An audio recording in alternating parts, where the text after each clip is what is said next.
Assalamualaikum warahmatullahi wabarakatuh. Jumpa lagi bersama saya Ilyas Abdullah di channel Tabungan Ilmu. Kali ini kita akan mereview sebuah aplikasi yang sering digunakan oleh satuan pendidikan di awal tahun pelajaran, yaitu menyusun agenda kegiatan yang nantinya dilaksanakan dalam kurun waktu 1 tahun pelajaran. Aplikasi yang nantinya kita review kali ini adalah aplikasi kalender pendidikan. Saya akan mengenalkan aplikasi ini dan tentunya untuk mendownload aplikasi ini nanti saya sertakan linknya di deskripsi video dan teman-teman bisa mendapatkannya secara gratis. Baiklah, di aplikasi kalender pendidikan kali ini yang saya buat, ada beberapa menu yang nantinya kita gunakan. Yang pertama adalah menu input. Ini ada dua. Yang pertama adalah input nama satuan pendidikan, kemudian tahun pelajaran, kemudian nama kepala sekolah dan nomor induk pegawainya. Jadi yang berwarna putih ini bisa kita ganti. Begitu juga jika di sekolah yang bukan sekolah negeri atau sekolah swasta atau lainnya, misalnya madrasah, bisa kita mengganti di bagian ini. Kepala sekolah bisa kita ganti dengan kepala madrasah atau yang lainnya.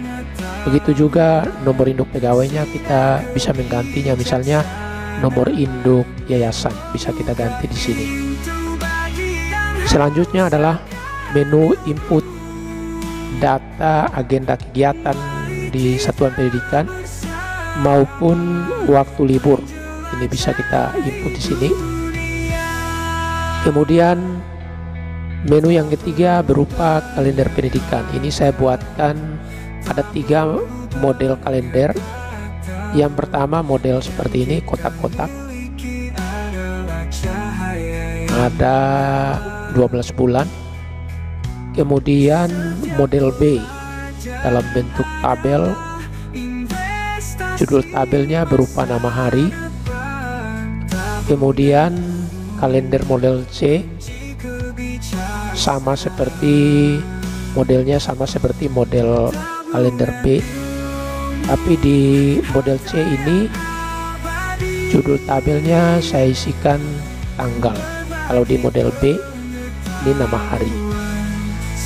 Kemudian saya lengkapi juga di aplikasi ini adalah alokasi rincian waktu efektif dan tidak efektif. Ya, bisa Bapak Ibu begitu menginput data kalendernya, kemudian ada beberapa isian yang perlu dilengkapi. Nantinya alokasi waktu efektif dan tidak efektifnya akan dihitung secara otomatis kurang lebih selama 2 semester. Jadi yang di atasnya adalah semester ganjil, kemudian semester genap. Kemudian di sini juga ada menu kalender setiap bulannya. Ini bisa kita ganti tahunnya. Kemudian di sebelah kirinya bisa kita ganti nama bulannya. Bisa menggunakan button ini atau bisa diketik langsung. Misalnya di sini kita isi tahun 2023. Ya, bisa kita ganti-ganti. Ya, kemudian di menu tab yang berikutnya di sini bisa kita ubah ukuran kertasnya. Yang pertama mengubah marginnya, kemudian yang kedua untuk mengatur apakah mau dicetak hitam putih atau berwarna. Nah, baiklah, kita masuk ke menu inputnya di kalender pendidikan. Yang pertama misalnya mengganti nama sekolah, kemudian tahun pelajaran. Kebetulan di tahun pelajaran ini adalah tahun 2024-2025 sehingga saya tidak perlu mengganti. Kemudian di input data ini saya kemarin saat membuat program ini atau aplikasi ini, saya sengaja mengisi agenda kegiatan. Ya, jadi agenda kegiatan ini nantinya satuan pendidikan mengacu ke agenda kegiatan yang sudah dibuat oleh dinas. Karena walaupun kalender pendidikannya sudah dibuat oleh dinas, tapi satuan pendidikan membuat kalendernya menyesuaikan dengan keadaan di sekolah masing-masing. Ini saya hanya mengetes saja beberapa agenda kegiatan yang saya coba untuk mengetes jalan tidaknya aplikasi ini, sehingga di kalender pendidikan di sini sudah terlihat ada blok-blok warna yang berbeda disesuaikan dengan settingan di bagian input. Ya, baiklah, karena ini kita mereview, kita hapus bagian ini.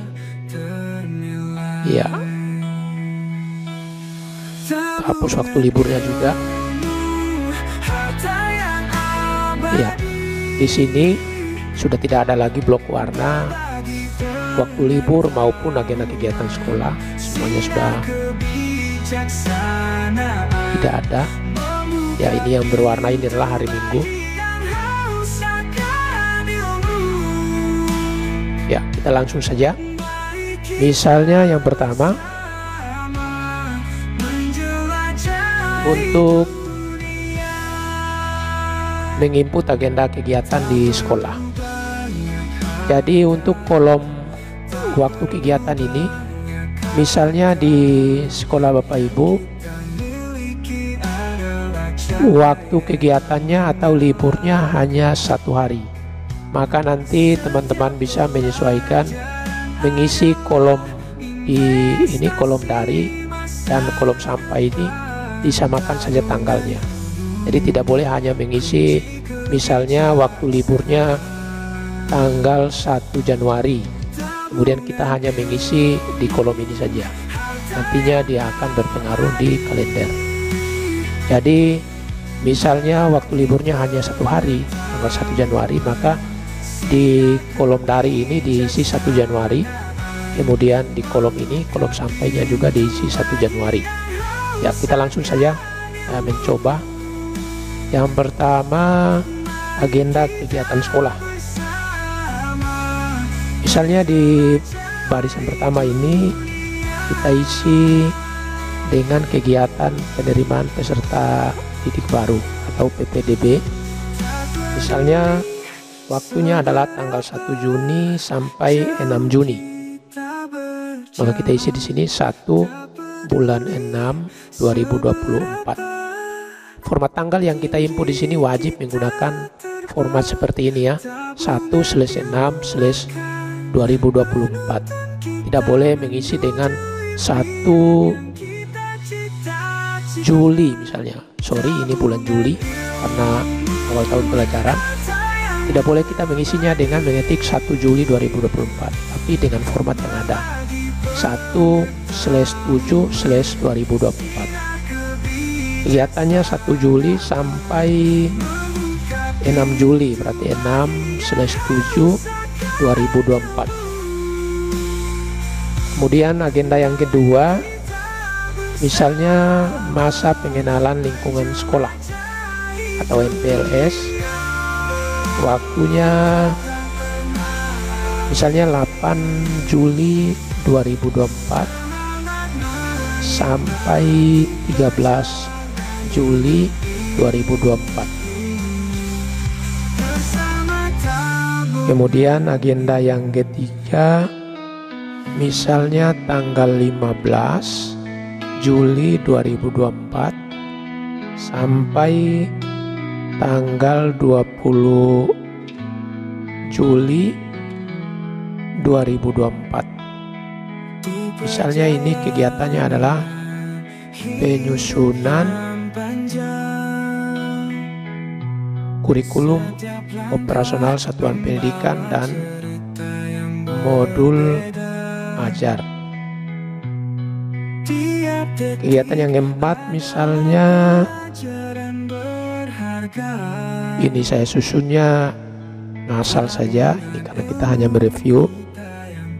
Misalnya asesmen sumatif akhir semester, misalnya tanggal 2 Desember 2024 sampai tanggal 7 Desember 2024. Ini asesmen sumatif akhir semester ganjil. Berikutnya tanggal 9 bulan 12 2024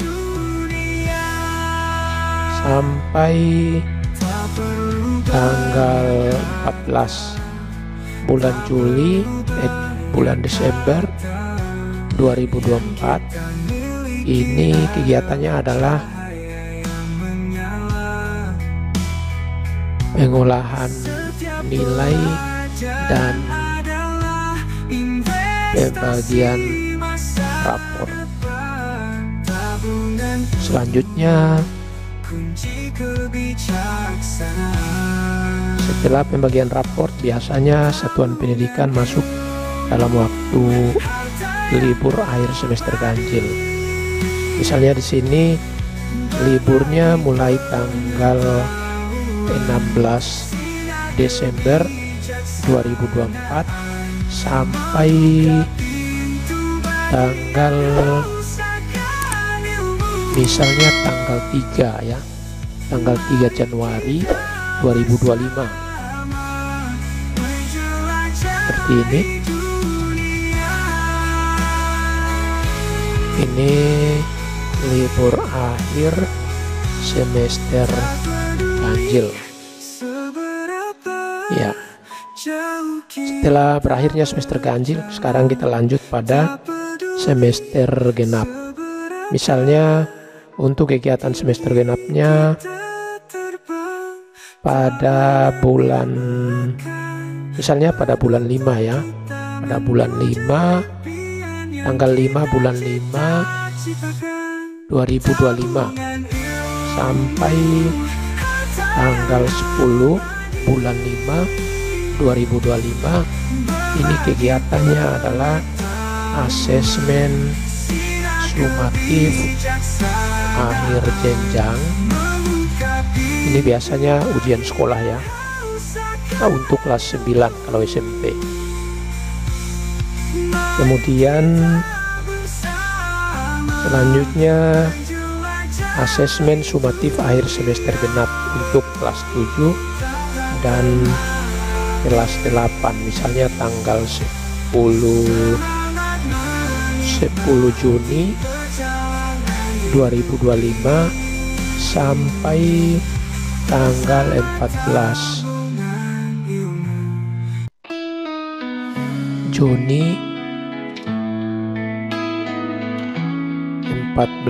Juni 2025. Ini asesmen sumatif akhir semester genap. Ini untuk kelas 7 dan 8. Setelah asesmen sumatif, lanjut ke pengolahan nilai raport. Misalnya tanggal 16 Juni 2025 sampai tanggal 21 Juni 2025. Ini pengolahan nilai raport, pengolahan nilai dan pembagian raport. Selanjutnya masuk waktu libur semester genap, misalnya tanggal 24 Juni 2025 sampai tanggal 8, misalnya ya, tanggal 8 Juli 2025, atau kita puas saja sampai di akhir bulan Juni ya, tanggal 30 Juni 2025. Ini libur akhir semester genap. Ya, sekali lagi ini hanya sekedar contoh saja. teman-teman menyesuaikannya dengan agenda kegiatan di sekolah masing-masing. Selanjutnya kita input tanggal libur. Tanggal libur atau tanggal libur hari besar nasional. Kita input di sini. Yang pertama misalnya tanggal 5 Agustus 2024. Ini karena waktu liburnya hanya 1 hari. Di sini juga kita isi 5 Agustus 2024. Ini liburnya adalah libur Maulid Nabi Muhammad Sallallahu Alaihi Wasallam. Kemudian yang kedua 17 Agustus 2024. 17 Agustus 2024 ini HUT kemerdekaan Republik Indonesia. Selanjutnya tanggal 25 Desember 2024. Ini juga tanggal 25 Desember 2024. Ini liburnya adalah libur Hari Raya Natal. Yang keempat 1 Januari 2025 sama 1 Januari 2025. Ini libur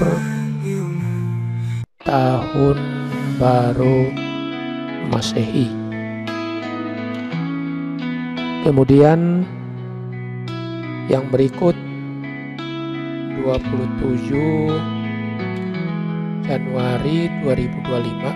Di perjalanan hidup yang ini libur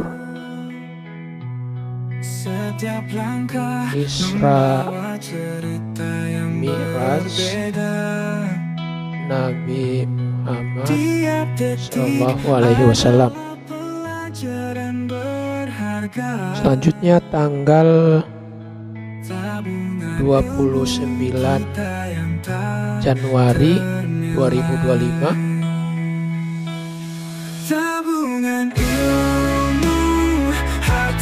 Ini libur Tahun Baru Imlek.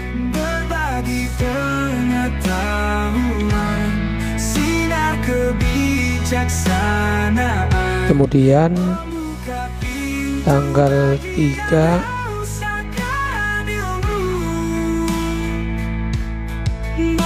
2025 tanggal 3 Maret ya sampai tanggal 5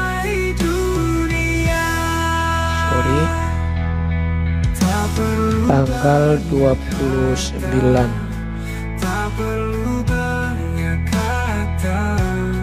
Maret 2025 sampai tanggal 4 April 2025. Ini libur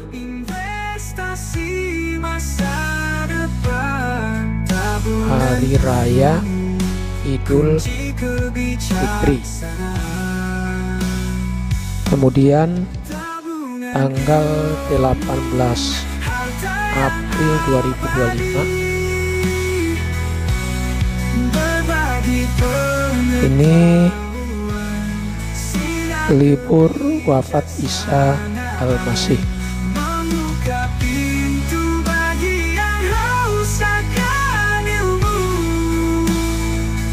Kemudian tanggal 1 Mei 2025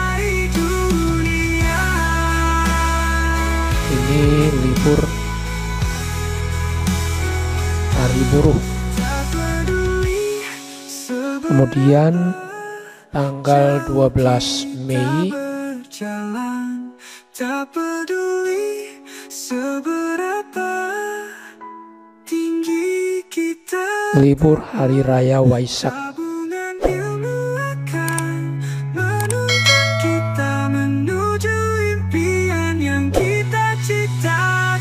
Selanjutnya tanggal 29 Mei 2025. Berbagi pengetahuan, sinar kebijaksanaan. Ini libur kenaikan Isa Al-Masih.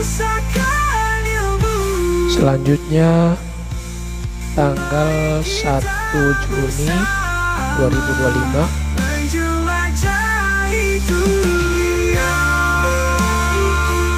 ini libur hari lahir Pancasila.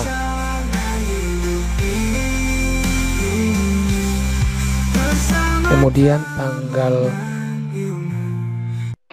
6 bulan Juni 2025 sampai tanggal 8 bulan Juni 2025 ini libur Hari Raya Idul Adha. Kemudian tanggal 27 Juni 2025 ini hanya satu hari, kita samakan tanggalnya.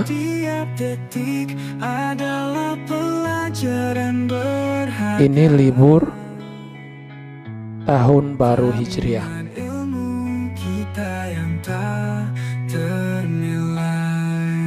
Ya, ini kurang lebih waktu liburnya.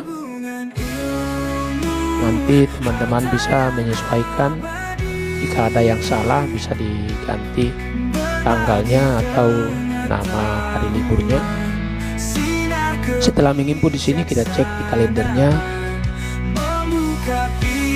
Iya, seperti ini. Sudah terblok warna-warna yang berbeda di kalender. Artinya bahwa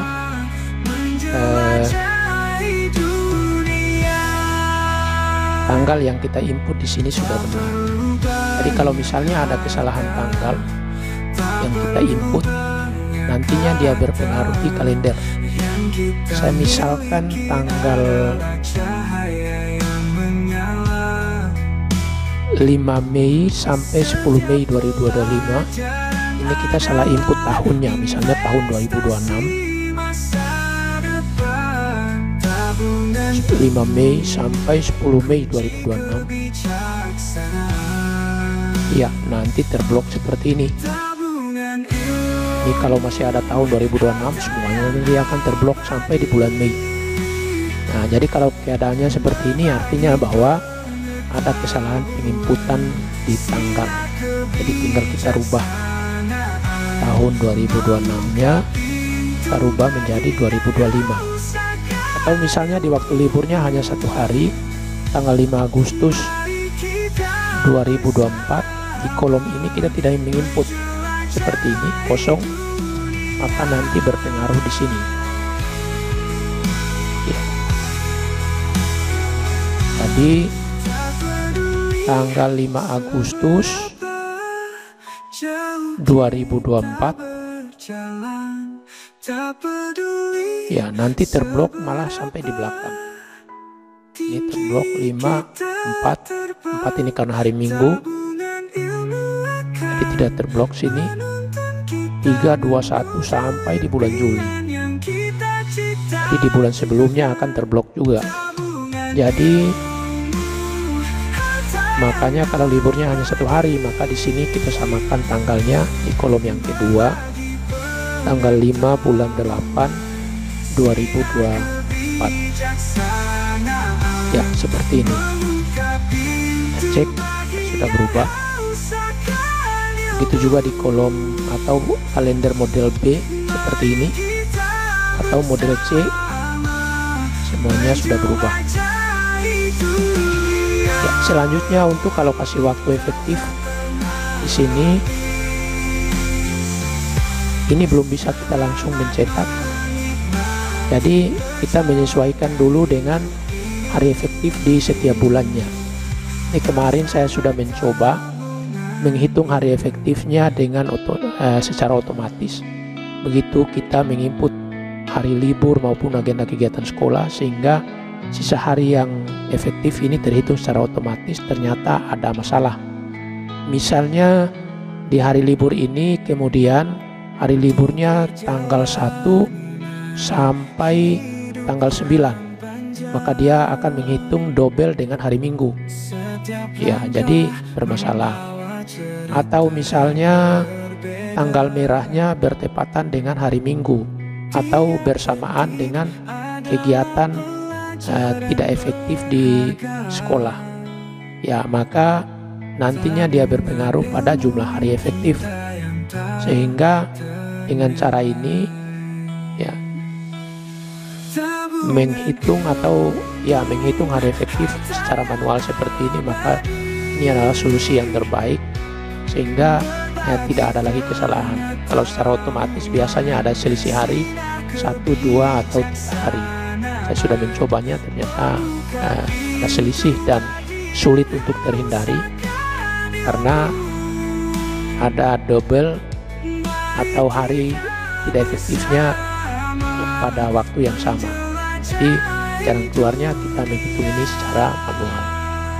Ya, untuk menghitungnya misalnya di bulan Juli ini ada 31 hari.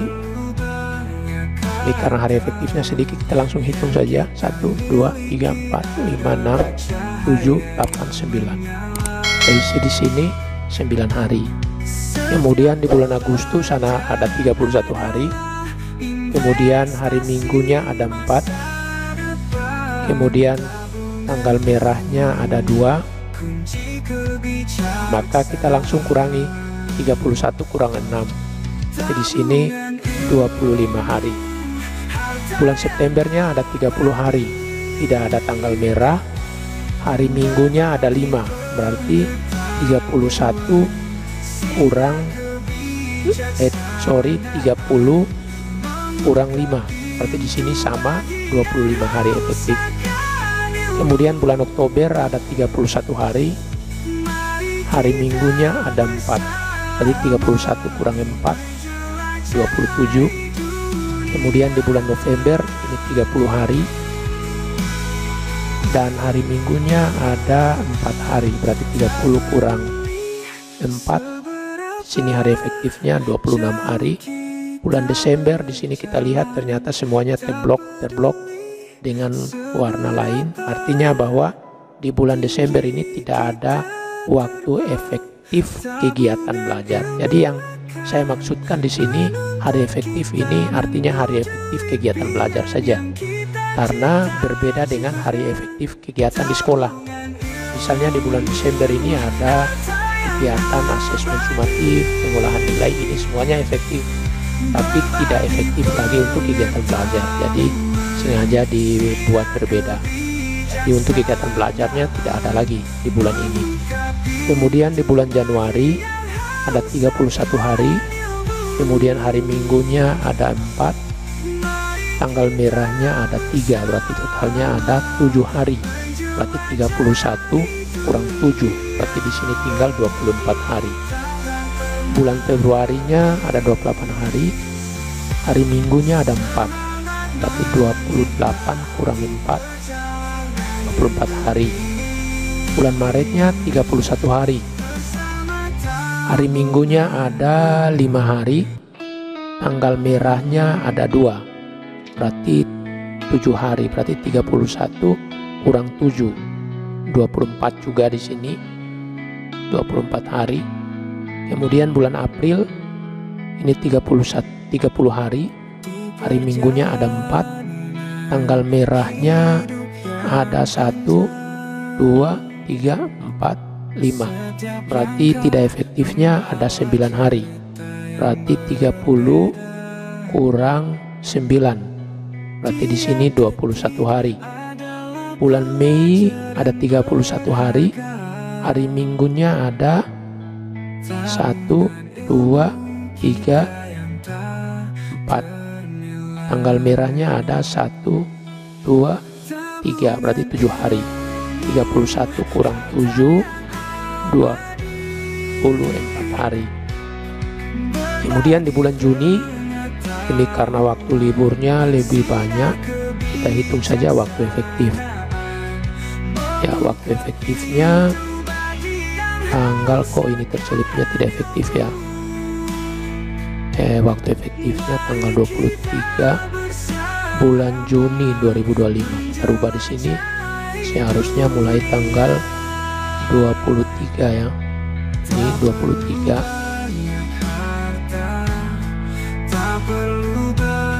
Ya. Oke, tanggal 23 sudah libur.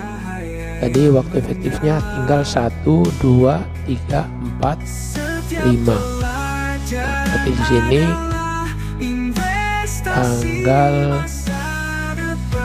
tinggal 5 hari ya. 5 hari. Atau misalnya tanggal 9 ini karena sudah mepet di tanggal 6, 7, 8, kemudian 10-nya ya kita bisa isi di sini tanggal 9. Tanggal 9 ini kegiatan sudah mulai kegiatan asesmen ya.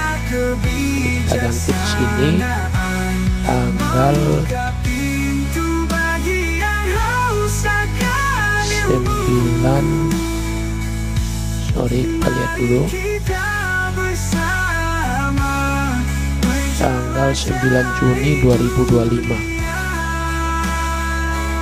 Kita ganti di sini tanggal 9.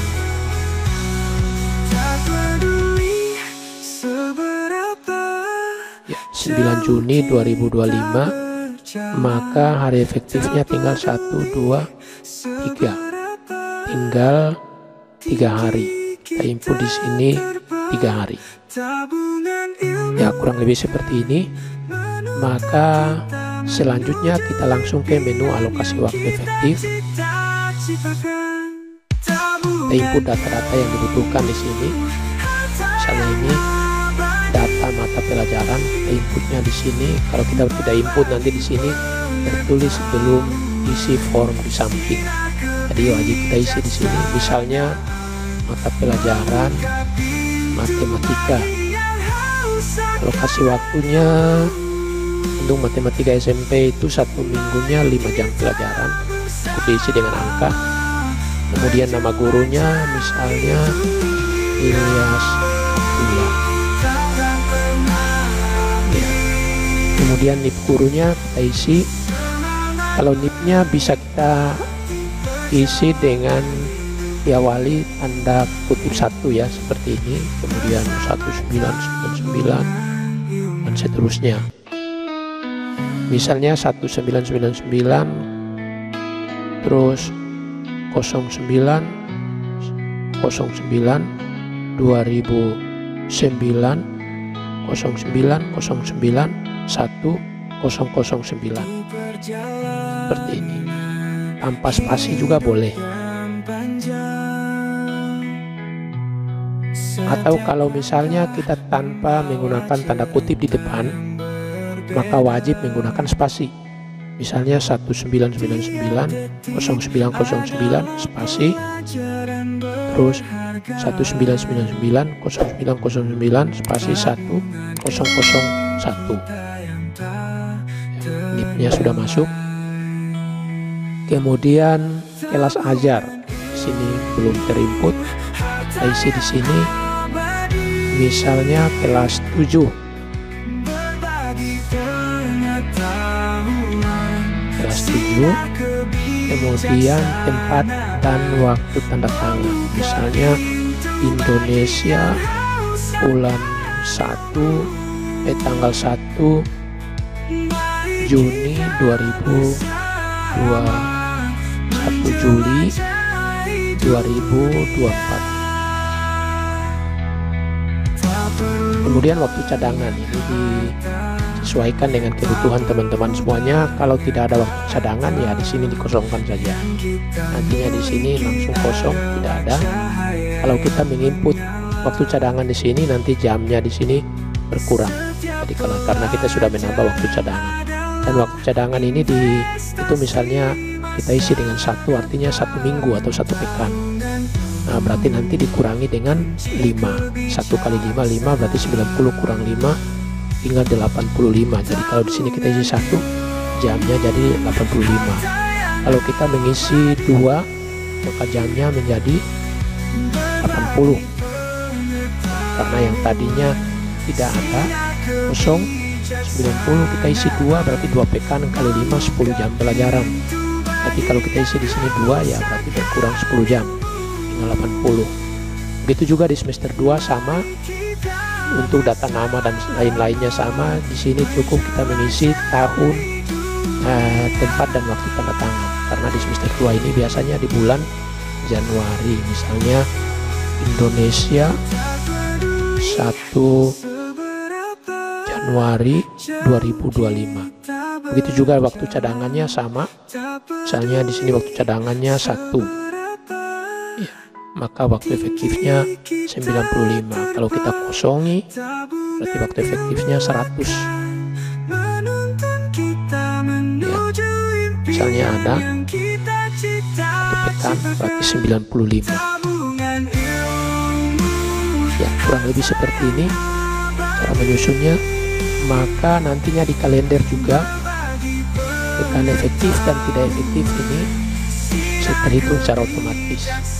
Jadi begitu kita menginput data tanggal hari efektif di sini, maka nantinya di sini sudah terhitung secara otomatis waktu efektif untuk semester ganjil, semester genap, dan tidak efektif untuk semester ganjil maupun semester genap. Oke, satu lagi saya lupa. Jika misalnya jumlah pekan yang tersedia selama bulan Juli sampai Desember maupun Januari sampai Juni itu berbeda dengan yang sudah terisi di sini, maka teman-teman bisa mengganti. Ya, misalnya tadi jadi sudah ada petunjuknya di sini, jadi teman-teman bisa mengganti di sini. Misalnya 5 pekan, 4, 5, terus 4. Yang jelas jumlahnya pasti sama dengan 26. Biasanya dalam 6 bulan itu jumlah pekannya ada 26. Terserah mau tahun berapa saja, pekannya pasti 26 pekan. Ya, jadi seperti ini cara menggunakan aplikasi kalender pendidikan. Semuanya sudah terhitung secara otomatis. Begitu kita menginput hari efektifnya. Kemudian untuk mencetak, ya teman-teman langsung menggunakan Ctrl P. Ya, jadi jangan lupa setelah menyelesaikan penginputan data tanggal atau data waktu efektif dan tidak efektifnya, jangan lupa untuk menyimpan. Ctrl S atau langsung mengklik tombol ini, tombol save. Sudah menyimpan. Kemudian di aplikasi ini kita tidak bisa melakukan save as. Ya, misalnya kita save as ini seperti ini, sudah di blok, tidak bisa save as. Jadi kalau Bapak Ibu ingin menggandakan filenya, cukup langsung di copy ke nama filenya, tidak perlu menggunakan save as, langsung di copy nama filenya. Kemudian teman-teman juga bisa mengkonvert kalender atau alokasi waktu ini ke dalam file PDF. Caranya tinggal pilih menu file, kemudian di bagian ini pilih export, kemudian pilih PDF. Kalau kita pilih, misalnya saya simpan di desktop, di kalender pendidikan, kita publish. Ya, ini sudah tersimpan dalam file PDF. Jadi teman-teman bisa langsung membagikannya kepada rekan-rekan sejawat. Atau dengan cara lain, misalnya Ctrl P, kemudian di bagian printer, memilih printer ini kita pilih, kemudian pilih PDF, aplikasi PDF yang sudah ada di sini. Bisa memilih XPS atau kebetulan di komputer saya sudah terinstall Nitro PDF, bisa kita memilih ini. Misalnya saya ingin mengkonvert ini untuk analisisnya menggunakan cara tadi, Ctrl P, kemudian pilih ini, kemudian pilih aplikasi PDF-nya, ini Nitro PDF, kemudian klik print. Ya, ini misalnya nama filenya analisis atau alokasi waktu efektif. kemudian save. Ya, ini sudah tersedia file PDF-nya, kita membagikan ke teman. Atau untuk yang ini kan analisis waktu ini masing-masing guru berbeda kalau mengajarkan mata pelajaran yang berbeda. Nah, untuk kalender ini semuanya sama. Ya, jadi ini kurang lebih aplikasi kalender yang saya buat. Nanti untuk mendownload aplikasi ini saya sertakan linknya di deskripsi video. Oke, cukup ini saja. Semoga aplikasi ini membantu teman-teman dalam bekerja di sekolahnya masing-masing. Terima kasih atas perhatiannya. Assalamualaikum warahmatullahi wabarakatuh.